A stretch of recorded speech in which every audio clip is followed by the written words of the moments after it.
Vamos a hablar ahorita de las filariasis, que son enfermedades producidas por filarias.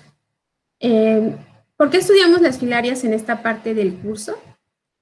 No porque causen muertes, ¿no? Sean importantes causando muertes en las personas, sino porque las consecuencias de las enfermedades generan manifestaciones crónicas que producen deformidad en los pacientes. Podría ser ceguera o podría haber una deformidad severa, por ejemplo, en las regiones posteriores de la pierna. Esto se le llama elefantiasis. O, como vemos a este joven, tiene escroto inflamado, ¿no? Entonces, ¿qué le pasa a estas personas que sufren de filariasis? Pues padecen de una discapacidad laboral y por lo tanto, o sea, ya no pueden trabajar y esto tiene una gran repercusión económica. Las filarias están clasificadas por la Organización Mundial de la Salud como enfermedades desatendidas. Como vemos aquí, un aspecto importante de la enfermedad es que no se transmite de persona a persona, sino necesita un vector. En este caso aquí vemos que es un mosquito. Vamos a ir estudiando poco a poco. Ahora, ¿qué afectan las filarias de tal manera que pueden tener este tipo de elefantiasis los pacientes? Pues afecta el sistema linfático y como vemos puede producir hipertrofia normal en algunas partes del cuerpo. Las personas que tienen filarias tienen dolor, decíamos que tienen una discapacidad grave, ya no pueden trabajar y además son estigmatizadas socialmente, ¿no? Como vemos aquí está el sistema linfático, vemos cómo están los parásitos viviendo aquí dentro del sistema linfático y esto causa la salida de líquido, ¿no? Y esto es lo que genera la inflamación. Bueno, entonces las filarias son gusanos muy finos y miden más o menos entre 1 y 4 centímetros de longitud. Vamos a ver que causan diferentes cuadros clínicos, dependiendo de cada especie de filaria. Decíamos que su transmisión es a través de vectores, ya sean mosquitos o moscas, ¿no? Vamos a ver cuáles serían estos. Bueno, dentro de los géneros de filaria que son importantes para el ser humano sería, en primer lugar, Buchereria bancrofti, principalmente la vamos a encontrar en el cinturón de África y de Asia.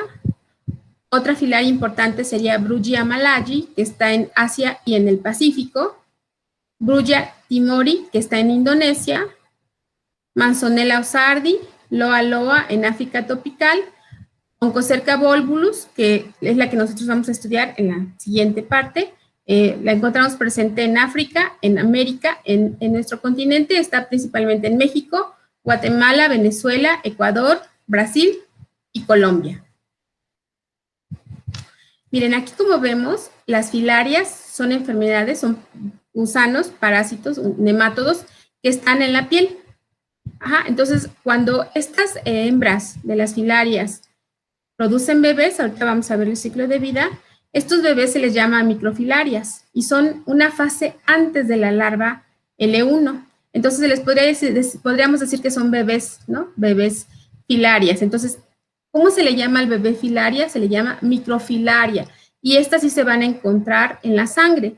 Y es ahí donde van a ser tomados por los artrópodos vectores, por ejemplo, los mosquitos que se alimentan de sangre y puede ser que cuando se alimentan de sangre, pues jalan a las microfilarias y infectan, ¿verdad?, a los pacientes. Ahora, vamos a ver qué pasa con los mosquitos.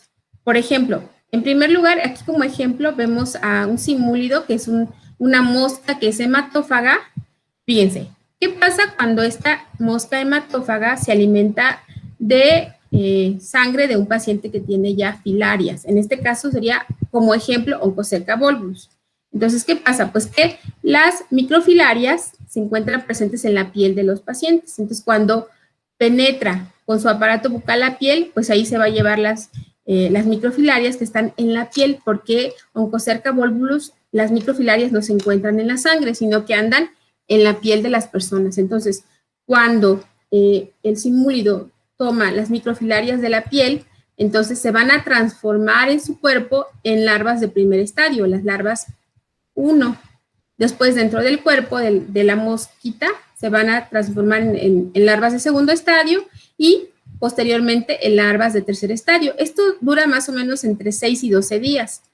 Fíjense, ya en 12 días la mosca, una vez que se vuelva a alimentar de otro paciente, entonces sí, les va a inocular la larva L3.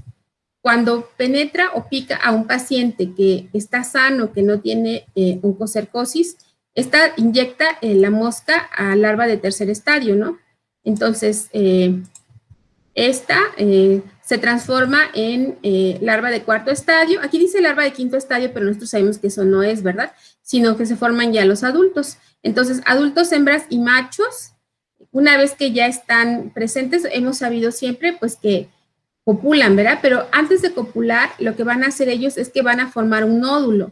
En este caso, Oncocerca volvulus forma un nódulo grande, un oncocercoma que se llama, que podríamos decir que es una ciudad de adultos. Ahí todos se quedan atrapados, ahí viven en esa ciudad que se llama nódulo. Entonces, cuando están ahí las hembras y los machos, ya sabemos que copulan y entonces las hembras empiezan a producir microfilarias que se van a ir por la piel, a través de la piel de los pacientes. Algunas otras microfilarias se van hacia torrente sanguíneo, ¿no? Y eso lo vamos a ir viendo ahorita poquito a poquito. Entonces, queda claro que la fase infectante de las microfilarias para el ser humano sería la que inyecta el mosquito, o en este caso la mosca, que es una larva de tercer estadio, cuando se mete la proboscis a la piel, entonces inyecta la larva de tercer estadio. Esta sería, ¿no? Esta dentro del cuerpo se transforma en larva de L4 y luego ya en adulto. Los adultos van a vivir en la piel, decíamos, y una vez que están en la piel, las hembras y los machos, bueno, más bien las hembras, bueno, los hembras y los machos copulan y las hembras ponen microfilarias y estas se van a ir en la piel. Y es ahí donde mosquitas nuevas, decíamos, se van a infectar. Entonces, fase infectante para el huésped definitivo sería la larva L3. Fase infectante para el vector sería las microfilarias ingeridas en la piel. La fase diagnóstica, vamos a ver ahorita que sería las microfilarias precisamente que se encuentran en la piel. Déjenme ver qué se está, no sé.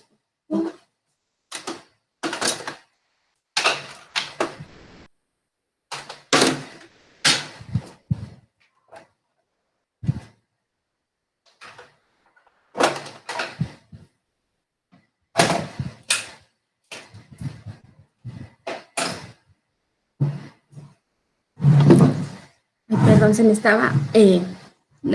estaba apagando la pila, pero bueno, ya está. Entonces, la fase diagnóstica para nosotros, los huéspedes definitivos, sería la presencia de microfilarias en piel o, dependiendo de la especie de la microfilaria, buscarlas en torrente sanguíneo, ¿no? Esa sería la fase diagnóstica. Ahora, fíjense, si decimos que las microfilarias son la fase diagnóstica, pues entonces tendríamos que aprender las características de las microfilarias, ¿no? ¿Cómo puedo yo identificar las microfilarias de las diferentes especies de filarias precisamente? Pues fíjense, un aspecto muy importante de las microfilarias, que decíamos que son las bebés de las filarias, fíjense, es que algunas de las microfilarias presentan todavía la vaina. Acuérdense que habíamos visto las vainas en las J3, ¿no? Fíjense, acuérdense, la vaina es la membrana derivada de la cubierta original del huevo. Algunas microfilarias conservan esta vaina, por ejemplo, Buckelleria bancrofti, Loa loa y Brugia malachi. Como vemos, ellas conservan su vaina. Y hay algunas otras que sí se liberan de la vaina, por ejemplo, Manzonella y Oncocerca volvulus. Ahora, ¿cómo le voy a hacer yo en el caso que determine que la microfilaria que estoy encontrando tiene vaina? Pues tendría que revisar, fíjense, las masas nucleares. Nosotros en las J3 de los nemátodos gastroentéricos veíamos la forma y el número de células intestinales, ¿verdad? En este caso vamos a hablar de las masas nucleares. Entonces, como vemos en Buckelleria bancrofti, las masas nucleares no llegan al final de la cola, porque acuérdense que esta parte es la cola de las microfilarias, no se encuentran las masas nucleares hasta el final de la cola de la microfilaria. En el caso de Loa loa, como vemos aquí, las masas nucleares llegan hasta el final de la cola de la microfilaria. Y vean, por ejemplo, en Brugia malachi hay un estrechamiento de la microfilaria. Entonces, no se observa que en Brugia malachi las células musculares, pues las masas nucleares, pues se lleguen hasta el final, ¿no? Ahora, en el caso de las microfilarias que no tienen vaina, tenemos aquí a Acanthotheloinema. Vean, las masas nucleares llegan hasta el final. En el caso de Manzonella osardi, vemos que las masas nucleares no llegan al final de la cola.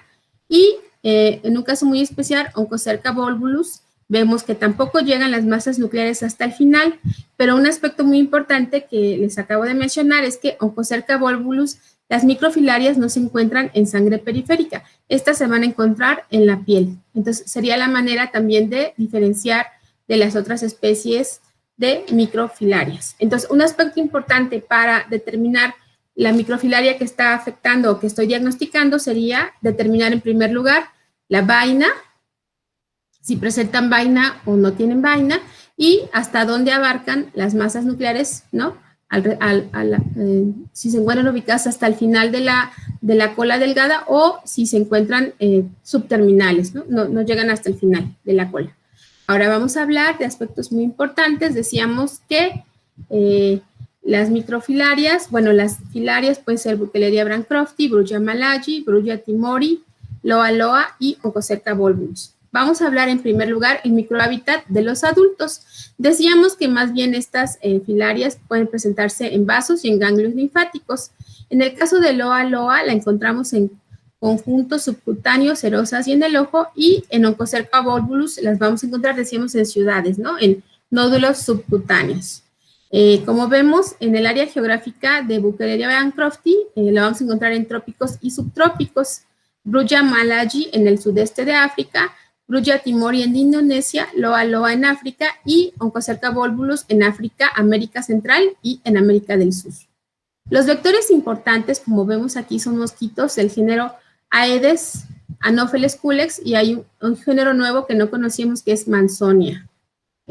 Brugia timori es transmitida por Anopheles, que ustedes ya conocen por la malaria. Hay otra mosca que se llama del género Chrysops, que es importante, y Simulium sería la mosca que transmite Oncocerca volvulus. La localización de las microfilarias decíamos que es en sangre y la única que podemos encontrar en piel sería Oncocerca volvulus. Fíjense, vamos a hablar de la periodicidad. Este término significa que las microfilarias no siempre se van a encontrar en la circulación, sino va a haber una hora del día en donde se van a encontrar con más frecuencia. Por ejemplo, y esto está relacionado con los hábitos precisamente de los vectores, ¿no? Como nosotros sabemos, los mosquitos pues pican más bien en la noche y esto indica que la periodicidad de Buccelleria, de Brugia malayi, Brugia timori y sería nocturna más bien. ¿Cuándo van a presentarse la mayor cantidad de microfilarias en sangre? Pues precisamente en la noche cuando salen los mosquitos, ¿no? Ahora, en el caso de Loa loa es diurna porque Chrysops pica en la tarde y Simulium, que sería el que está aquí en México, pues no tiene periodicidad. ¿Qué significa? Pues que en todo el día vamos a encontrar microfilarias en piel. Ya habíamos hablado de la vaina, ¿no? Que Oncocerca volvulus no tiene vaina, y también habíamos hablado de las masas nucleares. En este caso, Buccelleria bancrofti, la patogenia que causa sería la elefantiasis. Brugia malayi y Brugia timori causan elefantiasis en extremidades posteriores, y Oncocerca volvulus, que es la que sí vamos a revisar ahorita, causa la sarna filariásica, ceguera de la costa o ceguera de los ríos. Bueno, fíjense que más bien las microfilarias, la presencia de las microfilarias en sangre o en la piel no causa síntomas, solamente causan los síntomas los adultos. Entonces, los síntomas se deben a las reacciones inflamatorias o bien obstructivas o linfáticas. Como vemos aquí, esta inflamación la podemos encontrar en las glándulas linfáticas o en los conductos linfáticos que irrigan los órganos genitales masculinos, los brazos y las piernas. Por ejemplo, en este caso, vean este joven que sufre de escroto, ¿no? El escroto inflamado y también en la pierna. Vean aquí cómo está todo inflamado. Vamos a hablar un poquito después de este método. Fíjense, dentro de las manifestaciones clínicas que causan las filarias, podemos encontrar algunas que se causan durante la fase aguda y otras que se causan durante la fase crónica. Durante la fase aguda podemos encontrar dolor y edema en genitales, en la región inguinal o en las extremidades. Podemos encontrar en estos pacientes también epididimitis, orquitis, hidrocele, linfadenitis. Podremos observar abscesos, reacciones alérgicas, eritema, urticaria, conjuntivitis o también eosinofilia. Durante la fase crónica de la enfermedad, vamos a ver que lentamente se va instalando la obstrucción linfática y lo que va a generar, pues sería ya el estado de elefantiasis. Vamos a observar quiluria, ascitis o compromiso pulmonar. Ahora, fíjense, aquí, para explicarles qué es, ¿no? El hidrocele proviene del griego hidros, ¿no? Que es agua, y cel es la acumulación patológica de líquido seroso en el interior de una cavidad en el cuerpo humano. Entonces, la orquitis es la inflamación de uno o de ambos testículos. Podríamos observar cualquiera de las dos cosas, ¿no? También dijimos que podría tener los pacientes epididimitis. ¿Qué es esto? Pues sería la inflamación del tubo espiral, miren, vean aquí, del epididimo, que es el que está ubicado en la parte posterior del testículo y que almacena y transporta los espermatozoides. Esa sería la epididimitis. Ahora, quiluria es la presencia de líquido linfático en la orina, secundario a una obstrucción masiva de los ganglios linfáticos.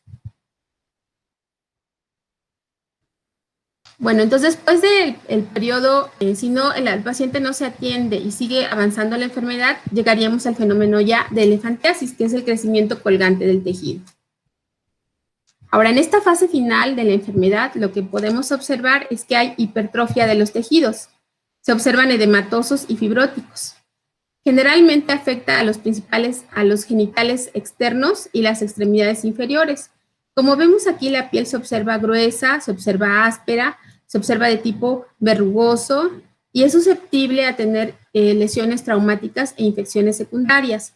Por ejemplo, vemos aquí, ¿no?, que el hidrocele, que ya habíamos platicado, que es la acumulación de tejido, vean aquí en los testículos, podemos observar cómo también el pene y el escroto se pueden encontrar inflamados, ¿no?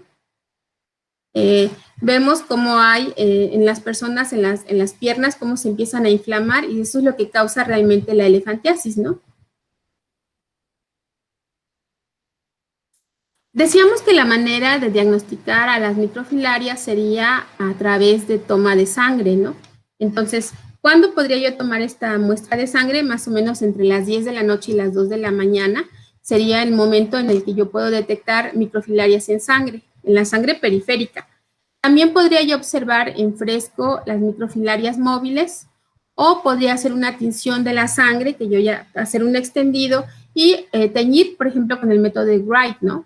Y podría yo observar la microfilaria, por ejemplo, en este es un extendido sanguíneo donde se tiñó y se observa la microfilaria, se observan los eritrocitos. Aquí tendría yo que determinar si esta microfilaria presenta o no presenta vaina y también las masas nucleares, ¿no? Hacia dónde se encuentran en la región posterior. Sería una manera de determinar.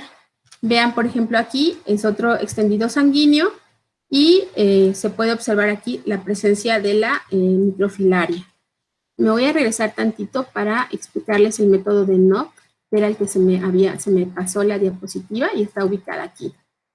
Miren, en este caso el método de NOT, aquí ¿qué pasa? Pues fíjense, se colocan, lo que hacemos es tomar sangre y esa sangre se coloca con 10 mililitros de formol, puede ser al 1 o al 2%, y lo que hacemos es, una vez que yo ya coloqué esa sangre, la voy a centrifugar a 1000 revoluciones por minuto durante 5 minutos y lo que queda en el sedimento lo voy a observar en un portaobjetos. Y esto es lo que va a examinarse para revisar la presencia de microfilarias. Podría ser que yo a esto le pueda hacer el extendido sanguíneo para revisar qué tipo de microfilaria es la que yo estoy observando. Perdón, se me fue la posición de la diapositiva. Bueno, entonces, bueno, vamos a ver la oncocercosis, que sería la microfilaria más importante para nosotros, la que sí vamos a revisar con más detalle, porque es una de las causas más importantes de ceguera en el mundo y además produce una dermatitis severa. Ahora, a la oncocercosis también se le conoce como ceguera de los ríos o enfermedad de Robles. ¿Qué quiere decir esto? Pues que está relacionada con la presencia de ríos que sean muy caudalosos.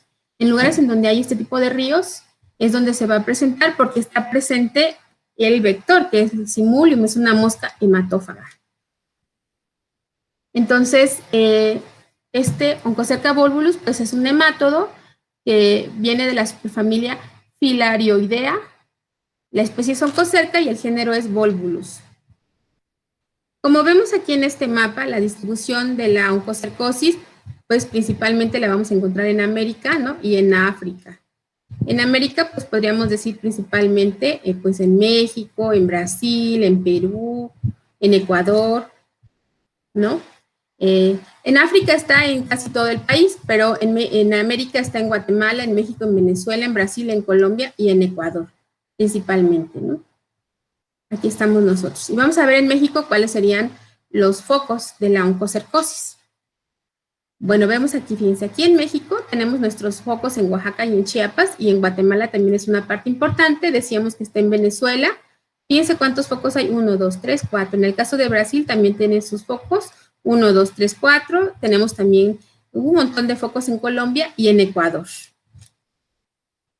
En México decíamos que los focos endémicos se encuentra uno en Oaxaca y dos en Chiapas, el foco Chamula y el foco del Soconusco, porque hay ríos muy caudalosos en Chiapas. Bueno, estamos aquí. Oncocercosis, ¿no? Está principalmente en Oaxaca y en Chiapas. Bueno, entonces, la morfología de Oncocerca volvulus, como vemos aquí en la imagen, son blancos, son, más bien se puede ver que son transparentes. Vemos que hay estriaciones en la cutícula y pueden vivir como en la fase de adulto hasta durante 15 años. Son capaces de producir microfilarias durante al menos 9 o 10 años. Y lo que decíamos es que forman estas ciudades, ¿no? Estos nódulos. Ahí se encuentran todos los adultos. Hacen una comunidad de adultos. Y de ahí pues están copulando y están produciendo microfilarias. El macho es más o menos de 3 a 5 centímetros de largo, está firmemente enroscado hacia la posición ventral, miren, vean aquí cómo se observa, y tiene papilas perianales y caudales. Aquí se ve como, no podría yo saber si son machos o hembras, ¿no? Están todos ahí enroscados.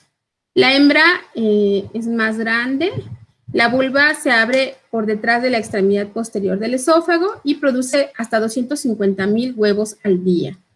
Pero acuérdense que lo que se libera serían las microfilarias, no se liberan los huevos.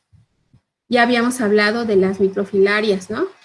Como pueden ser desnudas porque escapan de la vaina. Entonces, vean aquí, se observa cómo se observaría una microfilaria. Y cómo se observa aquí, vean, aquí son muy, muy, muy pequeñitas. Pueden vivir hasta 2 años. Ahora, los huéspedes intermediarios serían moscas del género Simulium, que también se le conoce como mosca negra, tábano, en estas zonas en donde muerden, pues dicen que las moscas no pican, sino que muerden. En África, fíjense, el género de mosca hematófaga es Simulium del género Damnosum y Simulium neavei.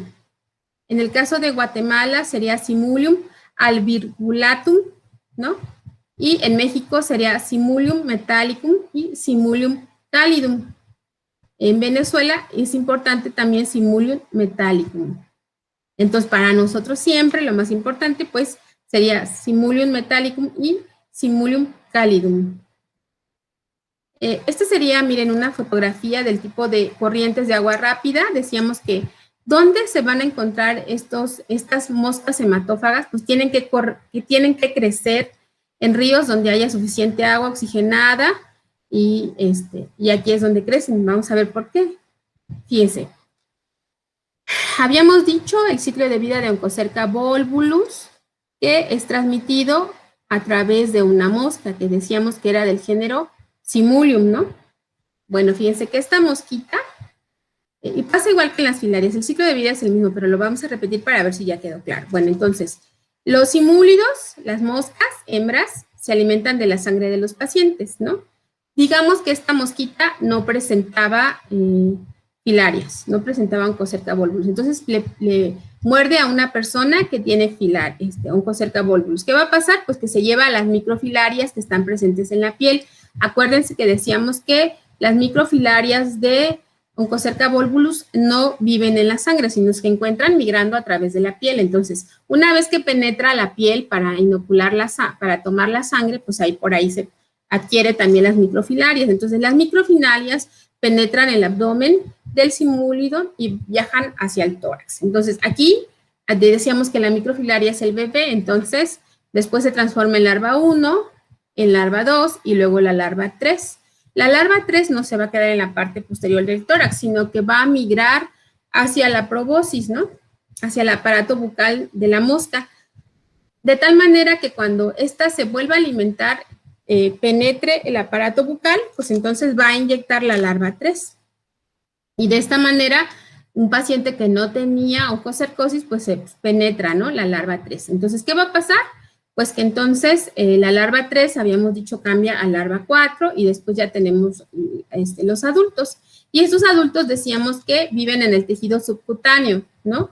Y ahí es donde forman estas ciudades, estos nódulos, y se forma esa comunidad y entonces una vez que tenemos hembras y machos se van a empezar, es la cópula y empieza la ovoposición de las microfilarias. Las microfilarias generalmente viven en la piel, ¿no? Ocasionalmente, muy ocasionalmente podríamos observarla en sangre, quizás en orina o en esputo, pero esto es algo muy ocasional. La principal, el microhábitat sería en la piel.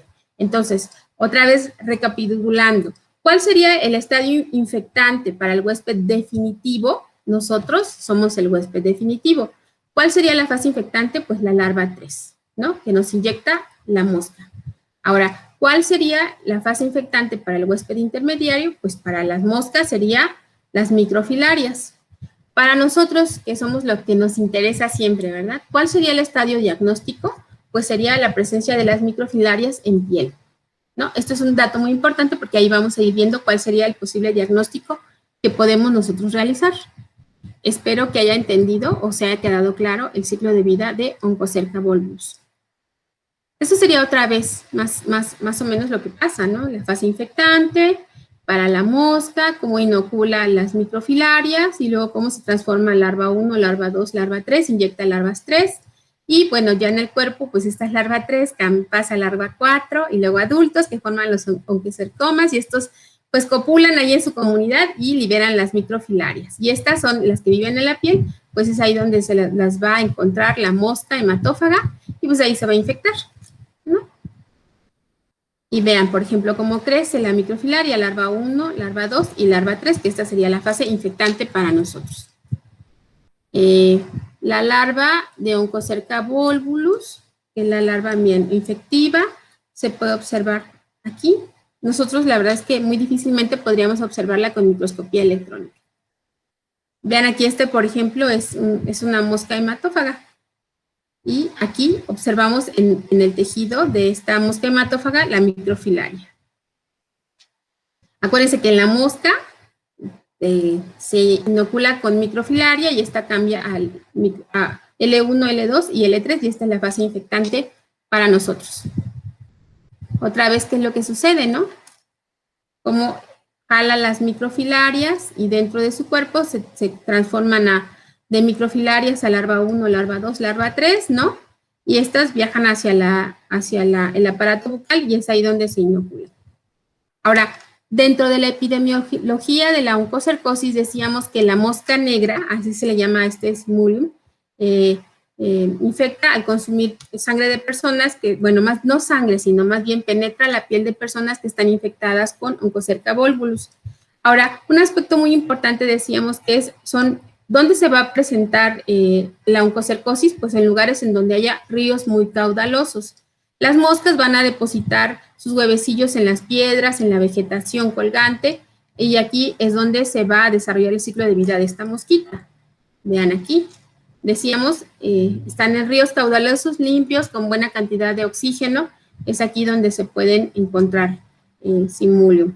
Entonces, ¿dónde encontramos este tipo de ríos? Pues más que nada están relacionados con lugares en donde se cultiva el café, miren, donde podemos encontrar este tipo de ríos limpios, caudalosos, ¿no? En México y en Guatemala, los focos donde se encuentra oncocercosis es lugares en donde se produce el café, donde se cultiva el café. Bueno, entonces, ¿cuál sería el ciclo biológico de la mosca negra? Fíjense que las moscas pues son insectos y ya platicamos en el laboratorio cómo puedo identificarlos, ¿no? Bueno, pues estos tipos de moscas negras viven muy cerca del agua, decíamos, de cursos de agua corriente donde hay agua limpia y bien oxigenada. Entonces, van a llegar las moscas, las hembras, decíamos que dentro de la mosca negra, las hembras son las hematófagas, los machitos no toman sangre. Entonces, necesitan picar a las personas o más bien morder a las personas, al igual que las mosquitas, ¿no? Las de Anopheles Culex y Aedes, porque necesitan ese aporte nutricional para la ovoposición de sus huevos. Entonces, una vez que las hembras se alimentan de sangre, ponen los huevos sobre la vegetación y decíamos que en la primera fase de estas moscas se forman unos gusanitos y estos tienen que caer ahí al agua, ¿no? Entonces, ahí se van a alimentar de la materia orgánica subacuática y se adhieren a las algas. Y una vez que pupan, ya se forma el adulto hembra, ¿no? El adulto hembra o macho. Y estos, una vez que tenemos los adultos, estos pueden viajar una vez que está el río hasta 20 kilómetros hacia adentro, ¿no? Entonces vamos a encontrar problemas con oncocercas hasta 20 kilómetros de donde esté localizado el río. Vemos, es que es un margen bastante amplio, ¿no? Hicieron un estudio donde encontraron larvas de Simulium y encontraron, fíjense, que las larvas se encuentran presentes en esta materia orgánica porque se alimentan de esta materia orgánica. Entonces, este tipo de materia acumulada en las piedras de los ríos es donde se puede encontrar el microhábitat de los Simulium en fase de gusano, ¿no? Bueno, ¿cómo es que le hacen daño las microfilarias? O más bien, Onchocerca volvulus puede causar daño a través de 3 tipos de mecanismos. El daño mecánico por la invasión de las microfilarias, el daño bioquímico por los metabolitos eliminados o el daño inmunológico por la formación de inmunocomplejos alrededor de los gusanos. Daño sería mecánico, bioquímico e inmunológico, ¿no? Mecanismos de patogenicidad. Aspectos importantes, pues es que afecta el órgano ocular y aquí la consecuencia grave sería que causa ceguera, puede causar lesiones cutáneas, se le llama SOUDA a la afectación del área genital y del escroto. Los oncocercomas decíamos que eran unos granos que no son dolorosos, más bien son fibrosos, están bien delimitados, son de posición subcutánea, no duelen, la verdad es que la gente los toca y no le va a tener sensación de dolor, hasta pueden jugar con ellos. Ahí, acuérdense que ahí está la comunidad de adultos apelotonados y un oncocercoma puede medir desde 0.5 hasta 5 centímetros dependiendo del tiempo que tenga el paciente con eso oncocercoma, con ese nódulo fibroso. Bueno, un aspecto importante, fíjense, es que en los pueblos africanos los oncocercomas se observan en varones mayores de 40 años. Y lo que se puede observar es que se pueden observar entre 10 o 100 o más nódulos. ¿En qué posición las podemos encontrar? En la pelvis, fíjense, en las crestas ilíacas, en la pared del tórax, en la rodilla y en la pierna. Esa sería la ubicación de los oncocercomas en África. Ahora, en América, los oncocercomas, como vemos aquí, están en la cabeza. Ajá, aquí en la cabeza. Con mayor, la mayor cantidad de pacientes en América es que se ha observado que presentan nódulos en la cabeza, en el tórax y muy pocos en la pelvis o en los brazos. Esa sería una diferencia, ¿no? La ubicación. Entonces, recordemos, en Guatemala y en México, la mosca negra, Simulium, importante transmisor Ocracium, Metallicum y Calidum. Sería el más importante para nosotros. Bueno, entonces, diferencia de la localización de los nódulos en América, podríamos decir que está en cabeza y en tronco, y en África, en los brazos, en los muslos y en la región de la pelvis. Hay diferencia de la localización de los nódulos en América y en África.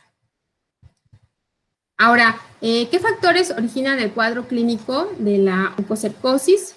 Pues encontraríamos que la movilidad de las microfilarias a través de los tejidos dérmicos y oculares y también puede originar un cuadro clínico la respuesta inflamatoria. En primer lugar, podríamos observar que los primeros daños son daños cutáneos, ¿no? Veamos aquí que hay irritación, podemos encontrar prurito en las personas, edema, ¿no? La inflamación, la acumulación de tejidos, piel engrosada, erupciones papulares, ¿no? Antes de la fase crónica. Irritación, prurito, edema, hipertermia, piel engrosada y erupciones papulares. Bueno, entonces, aquí lo que podríamos observar que las microfilarias producen una reacción alérgica, ¿no? En la piel. Podemos observar que hay erupciones pruriginosas. Entonces, conforme se va tendiendo a la cronicidad, a que el paciente tenga más tiempo con microfilarias en su cuerpo, podremos observar que hay una alteración en la pigmentación de la piel y se empieza a alterar también el espesor de la piel. Entonces, hay una reacción inflamatoria que se le llama cuadro cutáneo llamado erisipela de la costa o también el mal morado, porque se engrosa la piel y da el aspecto de piel de elefante. Decíamos que se empieza a engrosar. A este fenómeno se le llama paquidermis, ¿no? Que está relacionado con los elefantes. Entonces, la migración continua y prolongada de las microfilarias genera una respuesta inflamatoria que da pérdida a la elasticidad cutánea y explica lo que en África se conoce como facies leonina, ¿no? O sea, como que cara de león. Entonces, esto se da debido a que se produce una flacidez en la piel debido a la pérdida de elasticidad, lo que hace parecer a las personas de mucho mayor edad. Y esto se debe a la migración continua y prolongada de las microfilarias que inducen la respuesta inflamatoria, ¿no? Esto sería. Alteraciones oculares que causan las microfilarias son en respuesta a los productos de desecho de las microfilarias y también a la destrucción que causan los polimorfonucleares. Entonces, cuando tenemos microfilarias de manera repetida, de manera masiva, ya durante mucho tiempo, se va a alterar la región anterior y la posterior del ojo. Entonces, recuerden, no se va a perder la visión de un momento a otro, sino esto va a ser debido a infecciones repetitivas y masivas de larga duración, mucho tiempo ya que hemos tenido las microfilarias y esto poco a poco, si los pacientes no reciben tratamiento, pueden llegar a perder la vista. Entonces, en América, ¿qué podemos encontrar con las personas que tienen microfilarias? Pues que fotofobia, ¿no? Y esto da lugar a la queratitis punteada. ¿Qué quiere decir esto? Pues que se inflama la lámina limitante de la córnea y da lugar a opacidades puntiformes. Podríamos también observar queratosis, que es la opacidad de la córnea, como en esta persona. Bien, aquí se observa que hay como una capa blanca en la córnea. Iritis, inflamación del iris, corioretinitis, que es la inflamación del coroides y también de la retina, o ceguera total, y esto se da en personas que ya tienen muchos años, más de 50 años infectados con oncocercas. Al invadir el globo ocular se puede llegar a la ceguera total, ¿no? Causada por oncocerca volvulus. Vemos aquí la opacidad de la córnea, la ceguera, queratitis esclerosante. Opacidad, fíjense, de la córnea en ambos ojos. Esto causó ceguera total de este paciente en el estado de Oaxaca. Vean aquí cómo este paciente va presentando la opacidad de la córnea. Bueno, entonces, decíamos que, fíjense que en México hay reportes en donde ya se dice que está eliminada, ¿no? Hay varios reportes que indican que en México ya no tenemos problemas con oncocerca. Bueno, ¿cómo podría yo hacer el diagnóstico? Pues tendría que hacer una biopsia de la piel, una biopsia del nódulo para observar la presencia de los parásitos adultos, una prueba de Masotti, que es la inoculación de 50 miligramos de dietilcarbasamida y vamos a ver una reacción alérgica. Puede haber pruebas inmunológicas, aunque son poco específicas, ¿no? Porque hay homología, hay cruce de antigénicos con otras especies de filaria, o también se podría hacer la observación del ojo con una lámpara para revisar la presencia de microfilarias en el ojo. Fíjense, la prueba de Masotti decíamos que era inyectar dietilcarbasamida, 50 miligramos, y vamos a observar la reacción alérgica en los pacientes. ¿Cuál sería esta reacción alérgica? Pues más o menos en unos 15 minutos las personas empiezan a observar una erupción papular, mialgias,